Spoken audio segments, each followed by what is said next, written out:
Les amis, bonjour à tous, j'espère que vous allez bien et que tout se passe pour le mieux pour vous.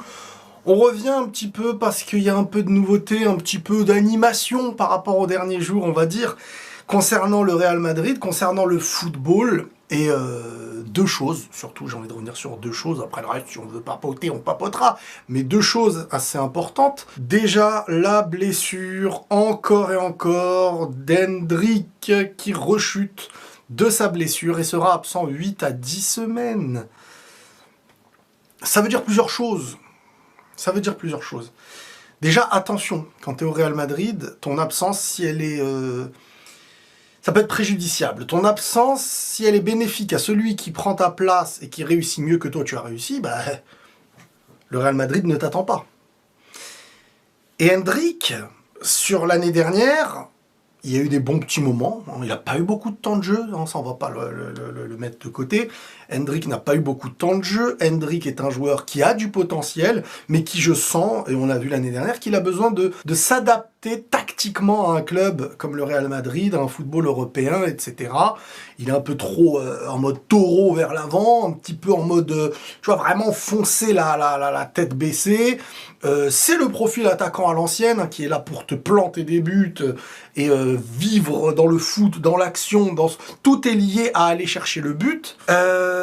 Mais on a vu les failles, on a vu que parfois dans les moments où il fallait être fin, dans les moments où il fallait être patient, dans les moments c'est un profil qui est un petit buffle, quoi. C'est vraiment foncé. Et ce qui s'est passé, c'est que à la Coupe du Monde des clubs, les copains, vous le savez très bien, on a eu l'arrivée, non, l'apogée, le meilleur buteur de la Coupe du Monde des clubs, Gonzalo. Le petit Gonzalo, côté Real Madrid, qui nous a satisfait par son football tactique, et sa compréhension plutôt tactique, son football intelligent, qui sait faire jouer, qui sait jouer en déviation, mais qui est aussi très bien positionné dans la zone, donc qui est assez complet pour son âge, qui sait, et dans un club comme le Real, avec aussi peu de temps de jeu, il a su apporter de la polyvalence et de la complémentarité avec certains aspects individuels à ses côtés.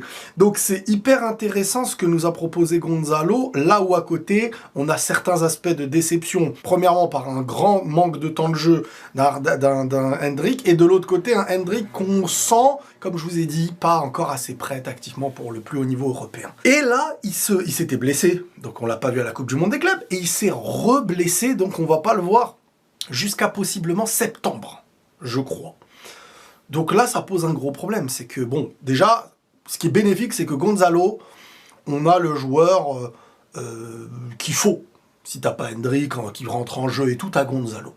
Ça me pose pas de problème. Mais pour Hendrick, ça peut lui poser un problème. Parce que si Gonzalo est celui qui est favorisé pour rentrer en jeu, même si, je vous l'avais évoqué, cette possibilité, je sais pas si vous vous rappelez, j'ai dit, il y a pour moi possibilité qu'un Hendrick devienne plus un joueur qu'on mettra sur le côté droit, donc qui fera des entrées en jeu, non pas comme le remplaçant de l'attaquant de pointe, mais plutôt le remplaçant d'un autre joueur, hors Mbappé, Vini par exemple. Et Gonzalo serait un joueur qui rentre par exemple à la place de Vini ou Mbappé. Donc Gonzalo et Hendrick pourraient, alors je sais pas dans quelles circonstances, mais de ce que j'avais aussi lu après, parce que moi je l'avais évoqué par idée, me dire mais possiblement Hendrick il pourrait peut-être jouer sur un côté, c'est un joueur qui va essayer de percuter, qui va essayer d'apporter de l'énergie, et la finesse, l'expérience, l'aspect complémentarité, l'aspect intelligence, tactique et tout, et sera plus proche de la zone pour Gonzalo. Et j'ai appris, c'était un article en vrai, on sait pas si c'est vrai ou pas, que Hendrick pouvait possiblement jouer sur le côté droit, même si on l'avait vu un petit peu l'année dernière aussi. Et pourquoi je dis tout ça? Parce que malgré tout, le premier remplaçant sera Gonzalo de ce qu'on voit au présent, et il marque des points, donc s'il continue à marquer des points, Hendrick recule. Moi, Hendrick, j'avais dit, je pense qu'il faut le prêter. J'ai dit que Hendrick, pour moi, je l'aurais prêté parce que là, avec ce que tu as actuellement, il n'aura pas assez de temps de jeu et ça deviendra problématique parce que c'est un joueur à fort potentiel et ce serait du gâchis. Voilà, tout simplement. Donc, blessure de Hendrick, malheureusement. Maintenant, les gars, on a une info. Alors, pour être honnête avec vous, j'ai pas été poser des questions. J'ai eu la réponse et je vous donne une exclue entre guillemets. J'ai vu sur les réseaux Mbappé va bien héritier du numéro 10 de Luka Modric. Kylian Mbappé devrait porter le numéro 10 la saison prochaine. Ramon Alvarez et tout. Donc après, j'ai été questionné. Parce que bon, bah voilà. Et dans la réponse, j'ai pris note pour pas faire de l'extrapolation, parce que c'est... Alors, on me dit pas qu'il l'a demandé aujourd'hui. On me dit pas que Mbappé, pour l'instant, a demandé le numéro 10 et il a le numéro 10 et c'est officiel, c'est bon. Mais on me dit que s'il le demande, le numéro est libre. On me dit, on pense qu'il le demandera, parce qu'il, de base, il est numéro 10 en équipe de France et que donc si on additionne... Pour le moment, personne ne l'a demandé, mais le numéro est libre. S'il le demande, il n'y a pas de problème. Et on pense qu'il le demandera parce qu'il est numéro 10 en équipe de France, KM, KM10, machin et tout ça. Je vais pas mentir, je suis un peu déçu. Je suis un peu déçu parce que la tournure du Mbappé actuel, pour moi, c'est Mbappé numéro 9.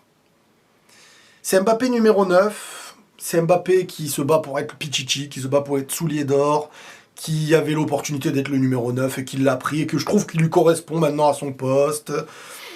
Et on a un joueur au Real actuellement qui est le pur numéro 10, et il n'y en a plus beaucoup des joueurs comme ça, numéro 10 de toute façon. Et un numéro 10 vient de se libérer. Le joueur est jeune, certes, on comprend, dans le foot, les plus grands joueurs du club vont avoir le numéro un peu plus proche qu'ils ont envie d'avoir et tout. Mais pour moi, Arda Güler, numéro 10, sous Xabi Alonso, le numéro est libre, les gros numéros sont pris, le 7 de Vini, le 5 de Bellingham, et pourquoi le 5 est devenu un gros numéro aussi, rappelez-vous. Parce que quand Zidane arrive au Real, le numéro 10, c'était Figo. Et moi, j'aime les joueurs qui prennent un numéro, et après le passage de ces joueurs-là, le numéro devient symbolique. Je suis pas ultra, je vais pas dire que je suis pas fan, mais Mbappé en 9, ça y est, ça me convenait en fait.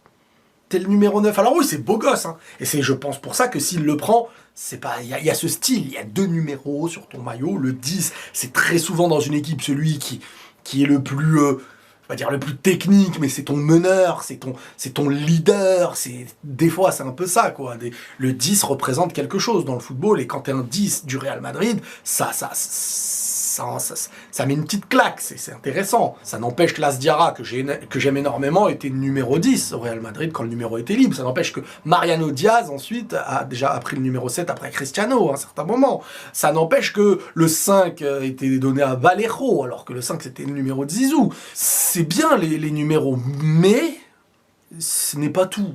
Et si Mbappé prend le 10, il lâche un numéro 9, qui est un numéro symbolique aussi dans le football, au Real Madrid, et à qui tu le donnes? Alors que tu peux garder le 9 parce que t'es un gosse, c'est beau. Bon, pour moi, Kylian Mbappé numéro 9 du Real Madrid, c'est le buteur, il est là, il plante et tout.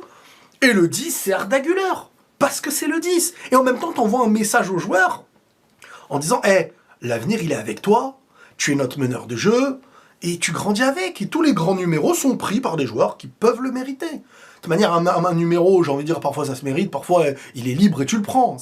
Mais là, en libérant le 9, t'empêches Arda Güler d'être le 10. Là, je parle extérieurement, ce n'est que mon avis.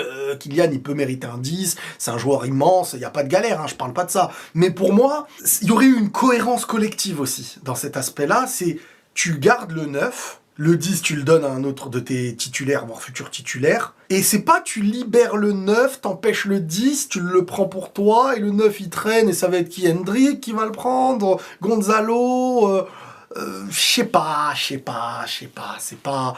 Il y aura un numéro qui sera donné qui ne sera pas à la hauteur du gars qui le porte, c'est sûr. Même si Hendrick numéro 9, ça le fait, hein. S'il était titulaire, si c'était du moins un joueur qu'on voyait, c'était pas un remplaçant, voire un second remplaçant possiblement s'il y a Gonzalo au niveau et lui qui enchaîne les blessures. Bref, il y a de fortes chances que Mbappé soit le numéro 10, et c'est beau gosse. Je ne dis pas le contraire. Mbappé numéro 10, Lamine Yamal numéro 10 de l'autre côté, tu vois, t'as les numéros 10 chacun, truc... marketing, tout ce qu'on veut, moi je comprends, il n'y a pas de problème. Mais individuellement, personnellement, mon avis, c'est que j'aurais donné le 10 à Arda Güler. J'aurais donné le 10 à Arda Güler, et t'aurais eu, voilà, la boucle bouclée des numéros qui correspondent aux joueurs qui vont les porter. J'aurais aimé un Kylian qui est le numéro 10 de l'équipe de France, s'il le veut, s'il le porte, il n'y a pas de galère. Et qui au Real s'impose comme le numéro 9. Et qu'on soit moins dans l'idée de la mode, du 10 par rapport au style. Mais je suis le 9, moi.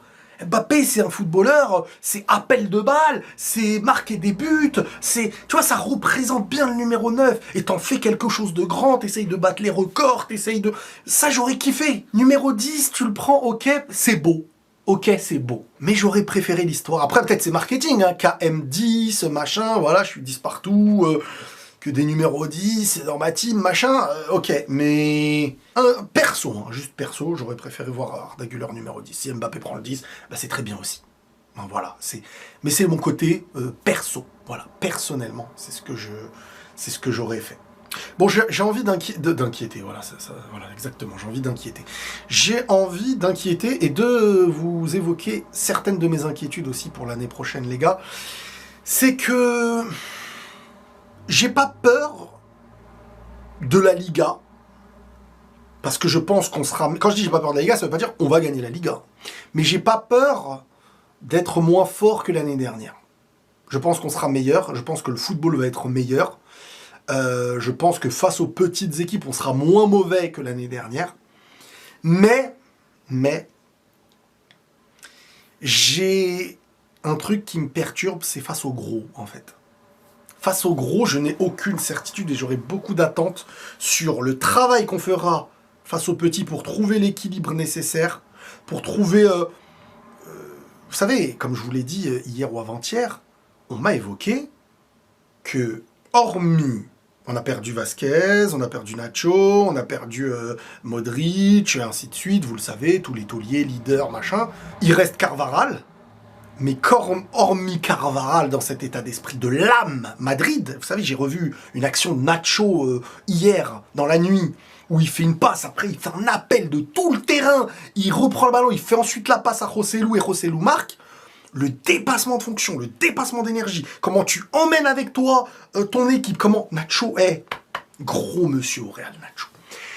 Bref, cette personne m'évoque que il y a des doutes sur l'état d'esprit si les autres ont l'âme Real Madrid en eux. Et au vu de la saison dernière, il y a des questions à se poser. Vous savez, beaucoup m'ont dit Valverde. Valverde, c'est un battant. Il donne sa vie, on le kiffe de fou. Mais... pour l'instant, pour moi, il n'est pas encore dans ce que était un capitaine de Ramos, ce que pouvait être dans une niaque un Cristiano, ce que pouvait être... C'est un mec qui se donne, et lui, on lui reprochera rien dans ce qu'il fait. Au contraire, on le kiffe, mais il porte pas dans son état d'esprit les autres à avoir cet état d'esprit. C'est les autres qui comptent sur son état d'esprit. Alors que quand t'as des Carvajal, quand t'as des Nacho, quand t'as des Ramos, quand t'as des Cristiano, quand t'as des joueurs comme ça, là, Pepe et compagnie, là, c'est des mecs, tu pars à la guerre avec eux. Voilà, c'est ça que je veux dire. C'est ça que je veux dire. Et ils sont gentils, mais ils peuvent être très méchants. Bellingham, il a un peu ce truc-là, je trouve. Je trouve qu'il a un peu ce truc-là. Du sacrifice, de savoir s'énerver sur n'importe qui sur le terrain quand il le faut. Ce truc de « Hé les gars, oh, reviens, qu'est-ce que tu fais ?» Mais je me pose quand même cette question parce que pour l'instant, c'est vrai que les débats autour du club, est-ce que Vini, Mbappé, est-ce que machin, est-ce que... Il y a beaucoup de « est-ce que c'est possible, est-ce que c'est pas possible, est-ce qu'on va maîtriser, est-ce qu'on va pas maîtriser, est-ce que... » Et j'ai du questionnement sur... En fait, le club compte sur Xabi Alonso. Il se pose la question de Xabi Alonso, on va voir comment il va instaurer les choses. Xabi Alonso, là, il porte quelque chose de gros sur ses épaules. Et s'il réussit, bah, on pourra dire merci. En tout cas, il a les pleins pouvoirs. Il est le patron de l'équipe. Et le Real compte sur lui. Compte sur lui. Parce que là, il faut réinstaurer beaucoup de choses. Des tauliers, une âme collective, des trophées, un football, petit à petit. On verra. En tout cas, on verra. Mais c'est vrai qu'il y a du travail. Et moi, j'ai encore des inquiétudes. J'ai encore des inquiétudes, j'ai des attentes footballistiques. Mais je suis loin, dans mon esprit, de me dire l'année prochaine, on repart pour prendre une C1. Hein, ou se battre pour la C1. Je suis loin de le penser encore, parce qu'on n'a rien prouvé. Mais la reconstruction, et dans votre esprit, ça aussi, il faut que vous le compreniez, les copains. Attention, Oui, on est dans dans un nouveau cycle, mais t'es au Real Madrid. Hein. T'as Mbappé, hein, t'as Vinicius, hein, t'as Bellingham, hein, t'as Arda Güler, hein, t'as Thibaut Courtois, hein, t'as Huysen, t'as Valverde, Ok, on n'est pas là pour se dire ouais, mais c'est un nouveau cycle, si on gagne rien, c'est pas grave. C'est très grave de rien gagner. Tous ces investissements, tous ces grands joueurs que t'as, individuellement, faut qu'ils grandissent, qu'ils continuent de grandir. Collectivement, faut que tu ramènes des trophées, que ces joueurs doivent aussi te faire gagner. Il doit se passer des choses. Et oui, la transition doit se faire dans une nouvelle montée. Ça, je suis d'accord. Mais dans cette montée, tu dois aller te battre pour chercher des choses. Voilà, globalement, un petit peu les news du jour, la vidéo. Les amis, n'hésitez pas à vous abonner à mes chaînes secondaires. Red Crit TV, où je fais des vidéos manga, jeux, FIFA, séries parfois et tout ça. Les pensées de Riles aussi, ça vous connaissez, mais on va reprendre aussi un petit peu tout ça. Et les liens sont dans la description, bien entendu, même pour mon Insta et tout. Je suis assez actif là-bas. Prenez tous soin de vous, les amis, et la paix sur